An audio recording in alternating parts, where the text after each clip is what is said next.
ఏపీలో vote on account budget పెట్టేందుకు ప్రభుత్వం సిద్ధమైంది. ఫిబ్రవరి 6 నుంచి బడ్జెట్ సమావేశాలు నిర్వహించబోతున్నారు. 4 నుంచి 5 రోజుల పాటు సమావేశాలు నిర్వహించే ఆలోచనలో ప్రభుత్వం ఉన్నట్లుగా తెలుస్తోంది. ఎన్నికలకు ముందు ఓటాన్ కౌంట్ ఎక్కుపెట్టడం ఆనవాయితీ. ఎన్నికలకు ముందు చివరి అసెంబ్లీ సమావేశాలు కావడంతో ప్రభుత్వం కీలక ప్రకటనలు చేసే అవకాశం ఉంది అన్న చర్చ జరుగుతోంది.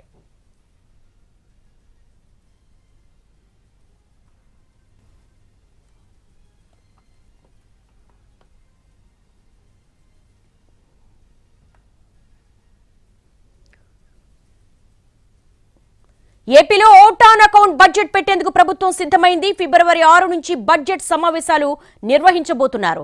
4 నుంచి 5 రోజుల పాటు ఈ సమావేశాలు నిర్వహించే ఆలోచనలో ప్రభుత్వం ఉన్నట్టుగా తెలుస్తోంది.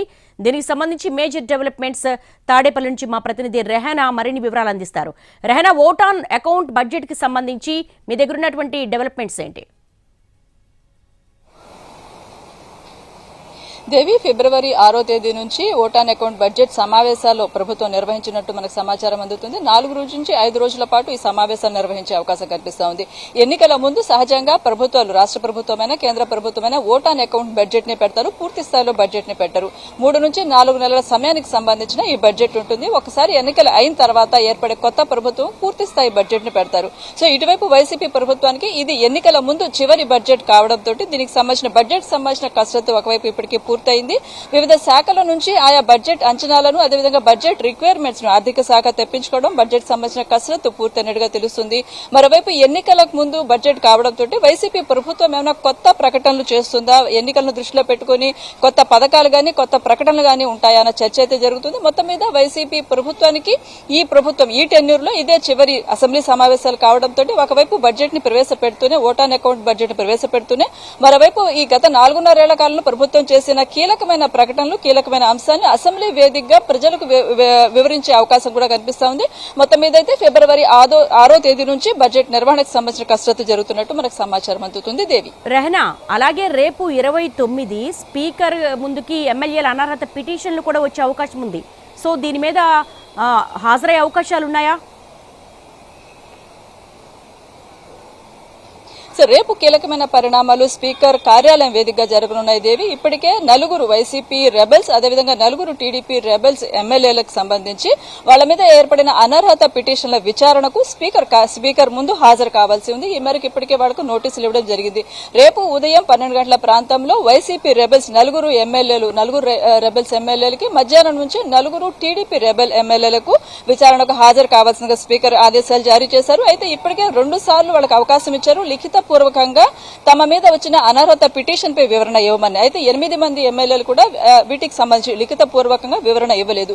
ఈ నేపథ్యంలోనే రేపు వ్యక్తిగతంగా హాజరు కావాలని స్పీకర్ కార్యాలయం ఆదేశాలు జారీ చేసింది. రేపు ఉదయం 10:30 ప్రాంతంలోనే స్పీకర్ తన ఛాంబర్ కి చేరుకుంటారు. ఒక్కొక్క ఎమ్మెల్యేతో వ్యక్తిగతంగా, ఆయన హాజరయ్యే ఎమ్మెల్యేతో వ్యక్తిగతంగా వివరణ తీసుకుంటారు. వాళ్ల మీద వచ్చిన పిటిషన్లు, అదేవిధంగా ఆధారాలతో సహా ఆయా పార్టీలు ఇచ్చిన అంశాలు, పేపర్ క్లిప్పింగ్స్ కావచ్చు, వీడియో క్లిప్పింగ్స్ కావచ్చు, వీటన్నిటిని వాళ్ళ ముందు పెడతారు. పార్టీ ఫిరాయింపులకు సంబంధించి వాళ్ళ దగ్గర నుంచి వివరణ తీసుకుంటారు. అయితే ఇప్పటి వరకు మనం చూసుకున్న, లేదంటే అందుతున్న సమాచారం చూసుకున్నట్లయితే టీడీపీ ఎమ్మెల్యేలు 4 ఎవరైతే వైసీపీలో ప్రస్తుతం ఉన్నారో, మద్దాలగిరి, అదేవిధంగా వంశీ, దీంతో పాటు వాసుపల్లి గణేష్, దీంతో పాటు కరణం బలరాం, ఈ 4 ఎమ్మెల్యేలు మధ్యాహ్నం నుంచి హాజరు కావాల్సి ఉంది. అయితే మద్దాలగిరి, గుంటూరు వెస్ట్ ఎమ్మెల్యే మాత్రం తాను విదేశీ పర్యటనలో ఉన్నానని, రేపటి సమావేశానికి హాజరు కాలేనని, శుక్రవారం హాజరవుతానని ఆయన స్పీకర్ కార్యాలయానికి ఇప్పటికే వివరణ ఇచ్చినట్లుగా సమాచారం అందుతుంది. మిగిలిన 3 ఎమ్మెల్యేలు హాజరయ్యే అవకాశం అయితే కనిపిస్తుంది.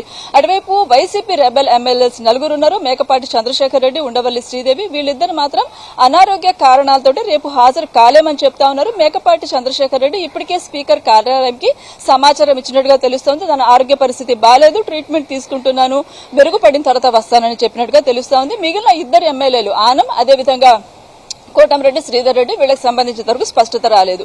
అయితే దేవి, ఈ 4 ఎమ్మెల్యేలు లేదంటే 8 మంది ఎమ్మెల్యేలు వాళ్ళు వివరణ ఇచ్చినా, తమ హాజరుకు సంబంధించి ఎలాంటి సందేశాలు లేదంటే ఎలాంటి సమాచారం ఇచ్చినా కూడా తుది నిర్ణయం తీసుకునే విచక్షణాధికారం స్పీకర్ కు ఉంటుంది. సో వీళ్ళు వ్యక్తిగతంగా హాజరు కాకపోయినా స్పీకర్ వాళ్ళకి మరో అవకాశం ఇస్తారా, లేదంటే రేపే నిర్ణయం తీసుకుంటారా అనేది చూడాల్సి ఉంటుంది. మొత్తం మీద అయితే రాజ్యసభ ఎన్నికల నేపథ్యంలో వైసీపీకి, టీడీపీకి మధ్య జరుగుతున్న ఎత్తులు పై ఎత్తులు, అనర్హత పిటిషన్ల విచారణ, స్పీకర్ ముందు రానున్న అంశాలైతే ప్రస్తుతానికి ఉత్కంఠ రేపుతున్నాయి. Devi. Right Rehana, thanks for the live updates. రేపు స్పీకర్ ముందుకు ఎమ్మెల్యేల అనర్హత పిటిషన్లు రానున్న నేపథ్యంలో సర్వత్రా ఉత్కంఠ నెలకొంది. ఎందుకంటే ముందుగానే వైసీపీ రెబల్ ఎమ్మెల్యేలు స్పీకర్ని గడువు కోరారు, 30 రోజుల సమయం. అయితే స్పీకర్ కార్యాలయం దానికి ఒప్పుకోలేదు. రేపు వ్యక్తిగతంగా ఖచ్చితంగా హాజరు కావాలని అన్నారు. మరి ఇప్పటికే మద్దాలగిరి విదేశీ పర్యటనలో ఉన్నారు. అలాగే కొంతమంది ఎమ్మెల్యేలు అనర్హత సంబంధించి కూడా వ్యక్తిగతంగా వాళ్ళు హాజరు కావాల్సిన అవసరం ఉంది. అలాగే కొంత వివరణ కోరారు. వివరణకు సంబంధించిన లేఖలు కూడా వాళ్ళు ఇప్పటివరకు సబ్మిట్ చేయలేదు. స్పీకర్ విచక్షణాధికారం బట్టి రేపు ఏం చర్యలు తీసుకుంటారు, లేకపోతే ఒకవేళ హాజరు కాకపోతే వీళ్ళకి ఏమైనా వెసులుబాటు కల్పిస్తారా, మరోసారి పిలుస్తారా, లేకపోతే మరోసారి పిలిచి అవకాశం ఇస్తారా అన్నది కూడా వేచి చూడాల్సిన అంశం.